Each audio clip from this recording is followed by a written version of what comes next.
utawa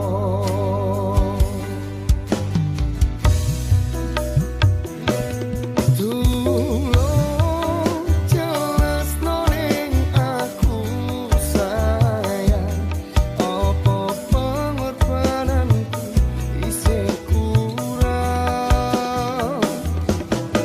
aku mbok bandingni karo wong sing sugih kae yo jelas nemen aku ra mampu.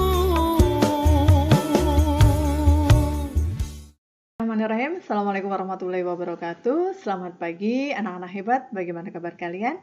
Semoga kita semua dalam kondisi sehat ya.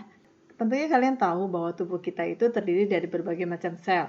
Ada sel darah merah, sel darah putih, sel saraf, dan lain sebagainya. Lantas, apa sih yang dimaksud dengan sel? Yuk kita kepoin. Jangan lupa berdoa dulu.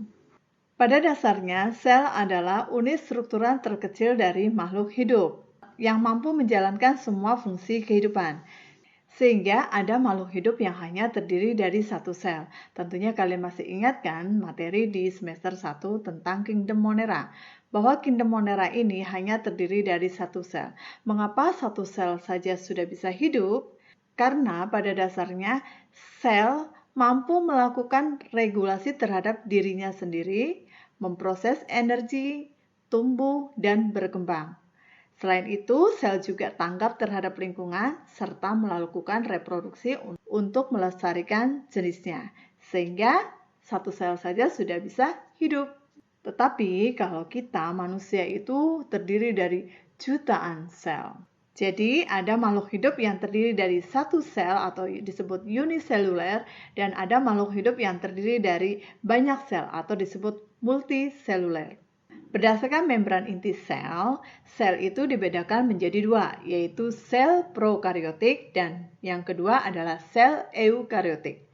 Sel prokariotik adalah sel yang inti selnya belum memiliki membran inti atau tidak diselubungi oleh membran inti.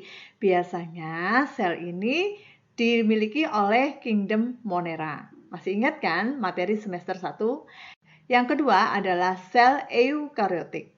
Sel eukariotik adalah sel yang inti selnya sudah memiliki membran inti atau intinya sudah diselubungi oleh membran inti. Biasanya sel ini dijumpai pada kingdom selain Kingdom Monera, yaitu Kingdom Protista, Kingdom Jamur, Kingdom Plantae, dan Kingdom Animalia. Mengapa sel mampu menjalankan semua fungsi kehidupan? Karena ternyata di dalam sel itu terdapat bagian-bagian sel. Jika diamati dengan menggunakan mikroskop, maka bagian-bagian sel itu terdiri dari 3 bagian utama. Yang pertama adalah membran sel, berfungsi untuk melindungi bagian dalam sel dan sebagai jalan untuk pertukaran zat di dalam sel. Yang kedua adalah inti sel, berfungsi untuk mengatur seluruh kegiatan di dalam sel.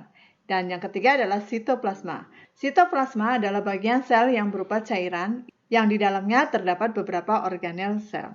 Nah, sekarang kita lihat organel-organel apa saja sih yang terdapat dalam sitoplasma. Yang pertama adalah mitokondria.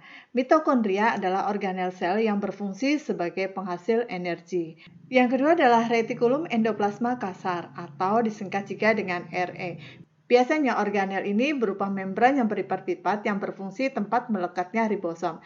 Nah, ribosom ini ditandai dengan bagian yang berupa titik-titik. Yang ketiga adalah retikulum endoplasma halus. Organel ini berupa membran yang berlipat-lipat tanpa adanya ribosom. Berfungsi untuk sintesa lemak dan metabolisme karbohidrat. Kemudian bagian yang keempat adalah ribosom yang berfungsi untuk tempat terjadinya sintesa protein. Kemudian yang kelima adalah badan Golgi.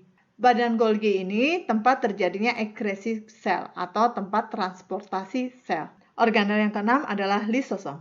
Organel ini berfungsi sebagai organ pencernaan intraseluler karena banyak mengandung enzim hidrolitik. Organel yang ketujuh adalah sentriol, berfungsi sebagai tempat pembelahan sel dan biasanya terdapat pada sel hewan. Organel yang kedelapan adalah vakuola, yaitu tempat untuk menyimpan cadangan makanan. Lantas apa sih perbedaan sel hewan dengan sel tumbuhan? Pada sel hewan dijumpai adanya sentriol yang berfungsi untuk terjadinya pembelahan sel. Sementara pada sel tumbuhan tidak dijumpai adanya sentriol. Kemudian yang kedua adalah pada sel hewan terdapat lisosom.